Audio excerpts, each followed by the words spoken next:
In Search of Knowledge, Past, Present, and Future is a series of unique programs that are designed to show our history as a living history rather than just a list of names and facts about people in the past. It is a Black history lesson, a vocational tool to interest people in various occupations, and a mini museum containing books, artifacts, and photos of notable Blacks, bringing an original art exhibit directly to the classroom. Welcome to In Search of Knowledge. This is going to be a special edition as we're going to be talking to two of my guests who were protesters in the civil rights era so that we could begin a dialogue between our elders and our youth. At the end of each show, I usually read the poem if I can, but I want to start the show with that poem because I think it's important to set the tone of what we're trying to accomplish. If we can gather to march 1 million strong, then why can't we gather in small groups to resolve one small problem in our own lives? If we can spend millions of dollars on anything and everything, then why can't we put money aside as individuals or a group to accomplish one small financial goal?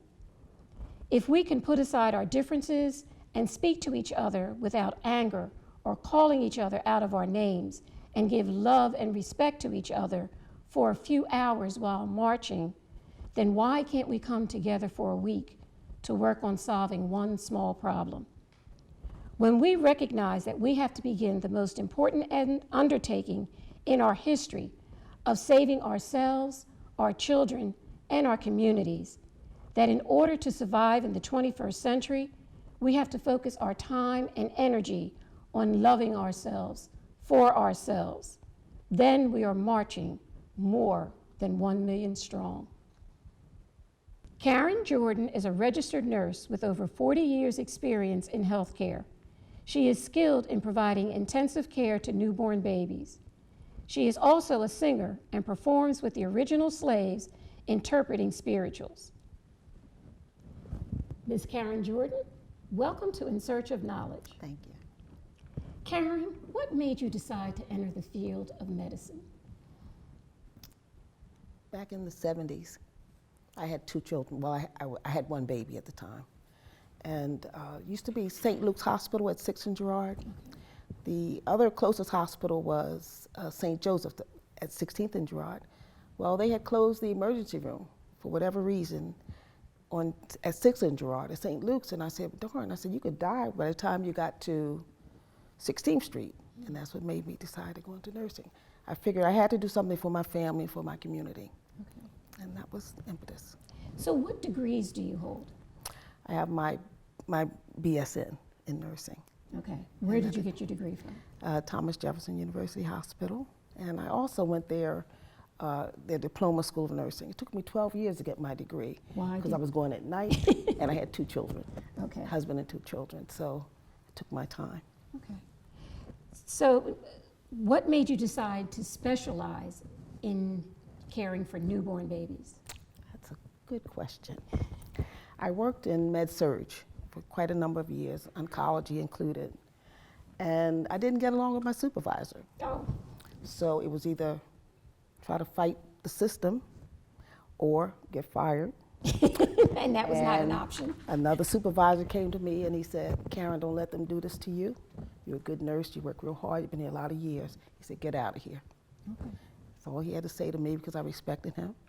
And that next day I put in for a transfer. So I went from adults to children, and that's how I got into the intensive care nursery. So are you a registered nurse or an LP? And please explain the difference. Well, mostly it's your education. Okay. And usually LPNs don't have degrees, and they don't go to school as long. Okay. Now, I was a diploma program. It was a 3-year program at Jefferson that has since disbanded. Now it's strictly degree. Okay. Now, my co-host, Janaya McNair, has a question for you about this topic. Do you feel overwhelmed by your job responsibilities? Not really. And I feel like I'm efficient, and I love what I do. And it tells a lot, because a lot of people don't like their jobs. I love my job. And it's very difficult for me now because I'm faced with retirement. And I said I was going to retire in July. Well, it's getting closer, and I'm not sure I want to do it yet. So I've been nursing for 40 years, so it's a long time. And I just love what I do. And I love what I can give back, because I work with parents and also with the fathers, because nobody thinks about the men and how having a child in the intensive care nursery affects them. And it does. And so I do a lot of my volunteering there. All right. Thank you. Now, Karen, was this the career you thought you were going to have as a teen? Well, when we came up, most women knew what they were going to do, most girls. We wanted to be secretaries, nurses, basically secretaries and nurses. Right. And teachers. Yes, I forgot about teachers, because I did go to Cheney for a semester, and because I was going to be an elementary school teacher. But you kind of knew what you were going to do. Mm-hmm. Now, once I got married, I was a housewife. And because of the closing of the emergency room, that made me go into nursing. Okay. So you spent 40 years in nursing. Has it all been at Jefferson? Yes, I never wanted to work anywhere else. All right. So what were some of the changes that you've seen from the time that you started in the care of newborns to what you're seeing now? One of the main things is you have to have a degree to move up. Okay. A lot of positions you'd want to hold, you have to have a degree. And that's something that young people should consider when they're going to school. They have to have a degree. A lot of places that you go to work, you have to have a degree. Right. When I first started working, we worked with LPNs, and because they showed me the ropes when I got out of nursing school, and they gave medications and all, then they stopped that. So you see a change. That's the change that I saw. You have a lot more research now in nursing. You have research techniques started at the bedside, and the nurse is more educated than she had been. Okay. So it's a wonderful thing just to see that change. One of the things that I try to ask all of my guests is about STEAM, science, technology, engineering, art, and math. We've included art in that. How has STEAM helped you in your career? Well, it helps you diagnose, okay? As far as feelings, you have to have your sciences. You have to have a good science base. Okay, so that's your foundation. And then you bring in what you bring to the situation, and all that compassion and that caring. You have to have all of that when you're working with people. And a lot of people don't see that part. You see the doctor, you see that. But you have to have compassion. Mm-hmm. Everybody doesn't have it, but you really should have compassion. It's one of the things that I try to talk to my guests and to youth when I'm talking to them, is the fact that you have to have the ability to get along with others. How many different people do you see in a day that you have to get along with? All of them. All of them. And every day is not a good day. Okay. Okay. And some days, you go into a room and a parent might say, knock this chip off my shoulder. And I might be thinking, I have one too, you knocked mine off. Well, let me ask you another question. Mm-hmm. We know that you're in the intensive care. How does a baby come to be under your care? So the mother's in the hospital having the baby. Mm-hmm. What happens between that brings the child to you? Well, a child could have a genetic abnormality. Okay. A child could breathe in their own stool, feces, Ooh. which can get into the lung. It's called meconium aspiration. It can cause a pneumonia. It's also life-threatening for a child. Maybe a child didn't breathe right away, might need oxygen. So it can be all kinds of things can bring a baby in. So how do you balance, because I could tell with your love of this field, how do you balance yourself to keep you from getting overwhelmed? I mean, Janiyah asked you about your responsibilities, but I'm talking about that emotional, especially I've learned that if the medical field doesn't like to lose, i.e. have somebody die. Mm-hmm. So how do you balance that emotional side with the things that you do? I don't know, I guess I've done it so long, it's almost second nature. Excuse me. Sometimes things overwhelm you, especially if you really like a child or family, or you see the pain. Okay. And I think that's the main thing. When you see that pain in a parent, sometimes you put yourself in that person's position, mm-hmm. and that always helps me. And it helps me not only have that compassion, but it makes me want to do more. It makes me want to teach. Okay. And when you do get overwhelmed, you do have support, because you got to remember, I'm not doing this by myself. I don't work in a vacuum. You have staff that's there to support you. You got the administration that's there to support you. And it's always a learning experience for all of us. And we learn every day. Is something to learn. And that's important for everyone to understand. That's right. You need to keep learning something till the That's day right. you die. That's right. Because there is so much to learn. So what life skills, you've talked about compassion, and I got a feeling you have a few others up your sleeve. What life skills have helped you succeed in your field? The main thing is a strong sense of self. All right, you have to have that. If you don't have it, you better fake it. You can't let anybody put their foot on you, because in this world, you have all kinds of people you have to come in contact with, and don't think that because a person's educated, they don't have biases. Don't think you're not going to be faced with racism because a person's educated, because I found some of the most educated people have the most uneducated thoughts about people, you know, and because you might see a doctor or a nurse, they're human beings like everybody else, and we have to realize that too. But they do come with a lot of baggage, just like we go with a lot of baggage. But to see people, and you see it almost on a daily basis, I call them little digs, those little racist digs all Yes. day long. Yeah. You know, and some people don't even know they're doing it, and sometimes it's blatant. Okay. You can't fight every battle on the job because you'd be crazy, And that's important. you know. Some days you say, well, I'll let that fly off because I'm not going to change a person. But those times that you can speak up, you do have to take a stand. Okay. You were talking about the fact that you work as a team. You're not alone in this field. So what organizations do you belong to? I belong to the Cecil B. Moore Philadelphia Freedom Fighters. Now, this is outside of nursing. I do belong to the Delaware Valley Neonatal Association. Okay. But I belong to the Cecil B. Moore Philadelphia Freedom Fighters, and we are here to keep the legacy of Cecil B. Moore alive Okay. here in Philadelphia and around the world if we could. I've just been invited to join the board of the Jubilee School at the 42nd and Chester. Okay. And I'm also a member of the Women's Auxiliary, the Montford Point Marine Association. And that's the Black Marine Association. Years ago, if you hear Marines talk about Camp Lejeune, well, the segregated part of Camp Lejeune was Montford Point.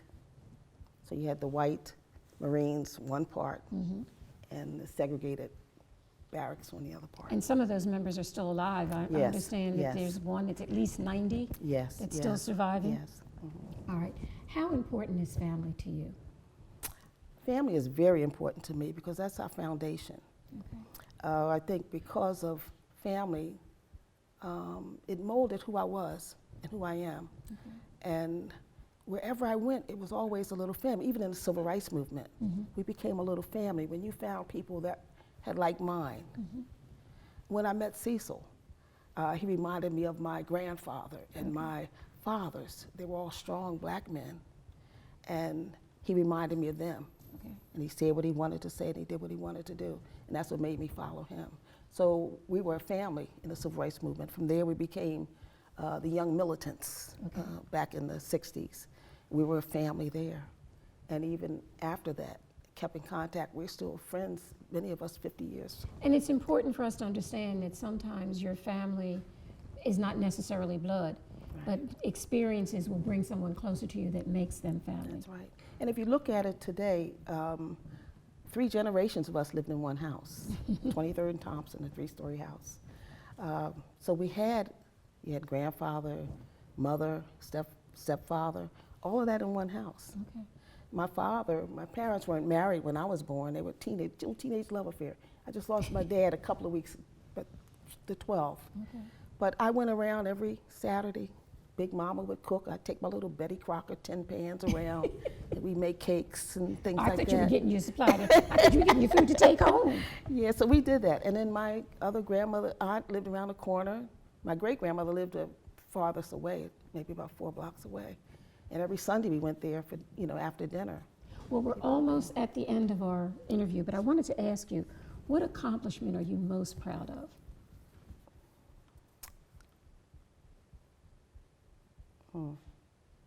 I guess being successful in what I've done, and the impact I've had on my children and my granddaughter. And how many and the children do people. you have? I only have two. Okay. And they're like 40-something years old. Don't give age. And the fact that the people that I have met and the people that I have helped, and they've made me feel like I've done something for them. That's the most that I'm proud of, that I did not forget where I came from. I still hold up North Philadelphia wherever I go, in spite of what people may say about North Philadelphia. I'm a defender of North Philadelphia. And the fact that I've done enough and done a lot of things for a lot of people, and I'm still doing it. And that's what I'm so proud of, that I did not forget. Well, we're going to bring you back for the panel discussion, and we're definitely going to ask you a question or two about Mr. Cecil B. Moore, because a lot of people don't know who he is. So stay tuned. We're going to come back with another interview, and then you'll have to come back next month to hear the panel discussion.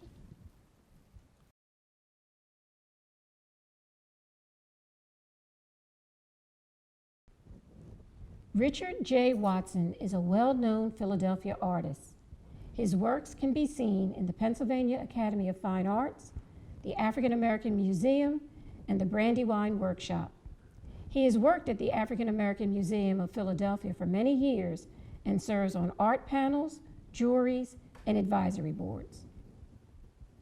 Richard, welcome to In Search of Knowledge. Well, thank you very much. When did your love affair with art begin? Well, it's hard to put a finger on when it began, because I think it sort of merged with my experiences. You know, growing up, I grew up in North Carolina. I started my early years with my grandparents in North Carolina, so I had a lot of free time to explore worlds of my own. And I just think that later I discovered that what I was discovering was a part of who I am, and that's why my art is sort of encompassing of a lot of different kinds of art forms. So when did you realize you could turn this love into art into a career? Well, you know, I still don't know how to say when, because you cannot pinpoint when you started liking what you like, you know? And so I think I went to art school to study officially in the 1960s, but I had talent to become that before I decided. So I sort of merged into becoming an artist because I got myself immersed in that community of creative people. Okay. I was always my own thinker, my own person, so I never really followed the crowd. And so I explored, I experimented, I got into a lot of deep water, so to speak, with things that I shouldn't have been doing, but I gained a lot about information on how to do things. So what are your degrees in? Do you have degrees in art? I have a degree that's unprescribed by academia. You know, I'm an advisor to a lot of different artistic panels. I judge a part of the region for the National Poetry Out Loud contest that happens in Washington.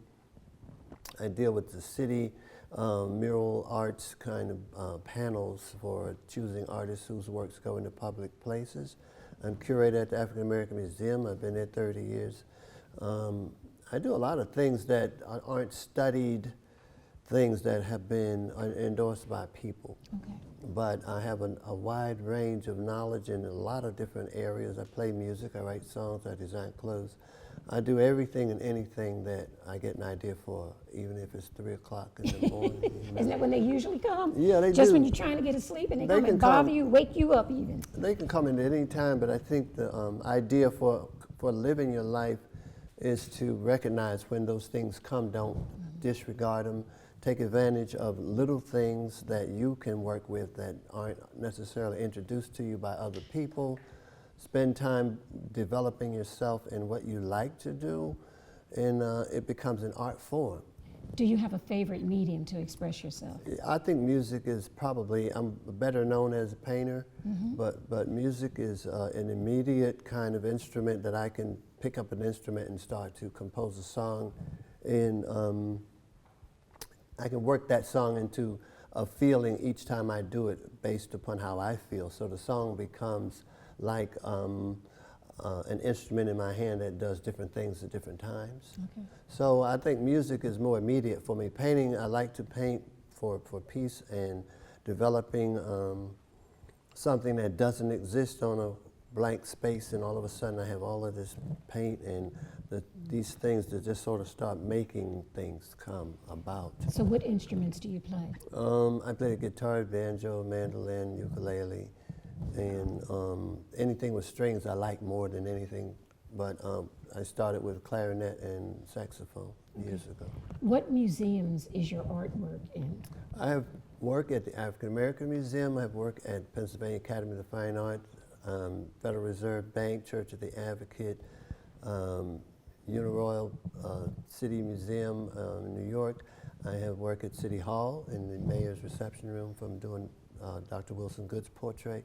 I have a lot of work around different places. So in people's homes, I think that's the more important part, because people are your best adversaries. People, I mean, your administrators. They are your not your adversaries against you, but they are your emissaries. They're your best emissaries. They spread the word, because when you have people who like what you do, and they have friends, you know, that's how you build your customer base. Okay.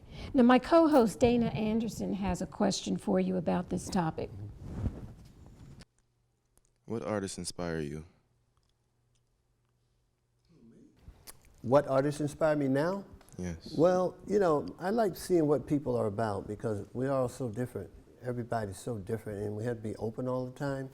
I guess my mentors in terms of who influenced me, Romare Bearden was one, Louis Sloan, who was my instructor and my inspiration for going to the Pennsylvania Academy of the Fine Arts, Salvador Dali, who is a surrealist painter. If you don't know what surrealism is, it's a form of art that expresses some kinds of dreamlike qualities, where you find objects and people and things all immersed in one kind of composition.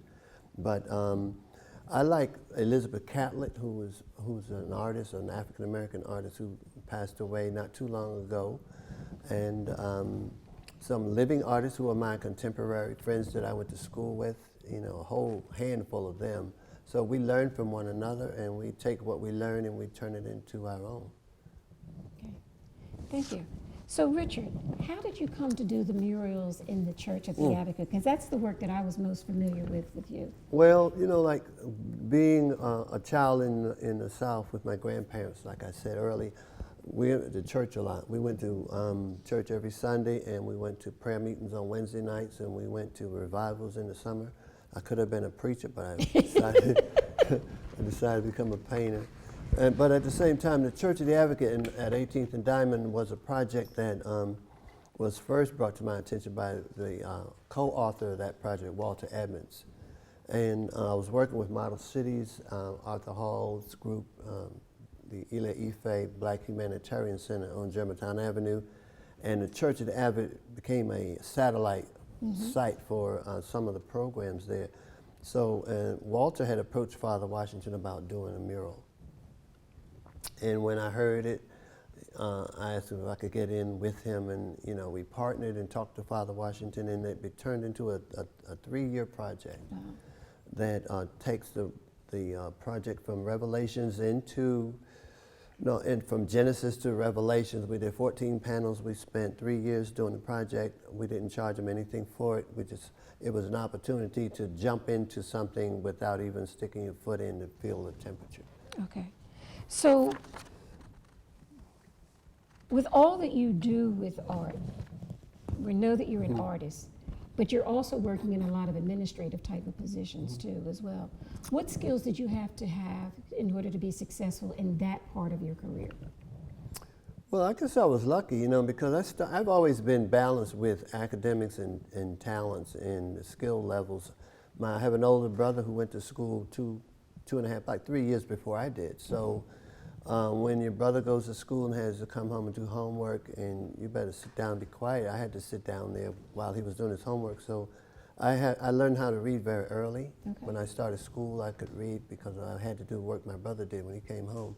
So I got off to a jump that way, but it also put me in a really strange position because I was distracted in the first grade. Why was that? Because they were trying to teach kids how to learn, how to read, and I could read already, so it was like I was like idle. I had idle, they say the idle mind, idle hands. I have a 7-year-old, The 6-year-old. devil's work is in the idle I hands. was the devil's partner. I mean, I could do things. I got into a lot of mischief, but I think administrative now is something that I don't embrace necessarily because it's not my function there anymore.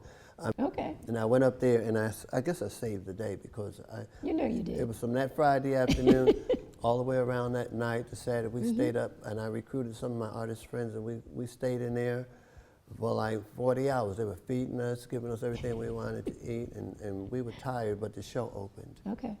So I guess that one act of just running into somebody coming out of a place got me involved in the museum community. And from that period on, I was involved in one part of another. I started conducting a summer arts program for them, and then I started becoming an art museum developer of exhibits, and it just goes from one to the other.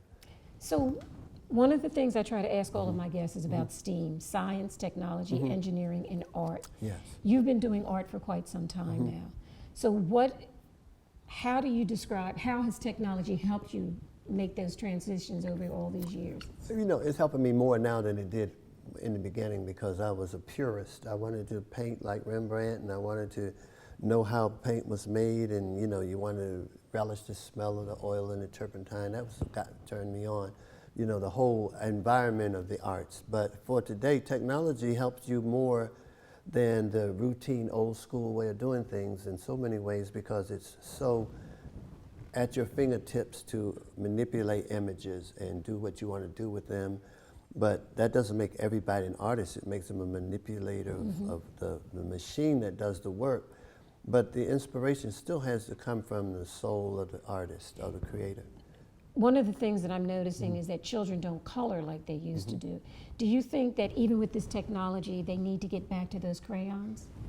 Well, if not crayons, they need to experiment with everything. Anything that gives you something when you touch it and put it to some other surface is qualified for a medium to work with. We work on metal, we work on wood, we work on glass, work on fabric. People pick up a chunk of the sidewalk and work on that, and that's, I mean, I'm serious. It becomes art. That's about contemporary art forms come in so many ways that people interpret their own validity. It becomes valid because there are young artists now who create their own sense of values for what they accept as a part of their communicating skills. Okay. And if you can create a new language that people around you understand, it becomes a language. So how did you move into fashion? Drawing, just being able to, when you can draw, here's the point. Art and visual art is based on somebody making an impression on something that other people can experience. So fashion has to do with drawing the form because people have to wear it. So the more you draw, the more efficient you become at controlling what you want to put down on paper. So drawing was the most important part. It's like if you want to be a weightlifter, you better do some push-ups.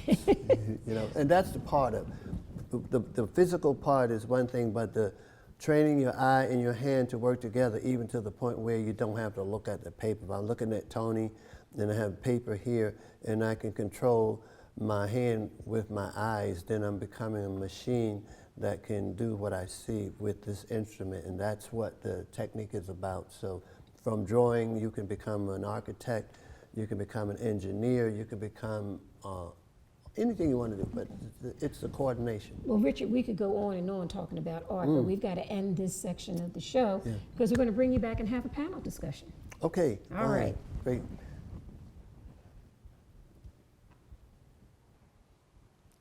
I hope you've enjoyed In Search of Knowledge with my guests, Karen Jordan and Richard Watson. Please join us next month as we show the panel discussion that we have with our two guests.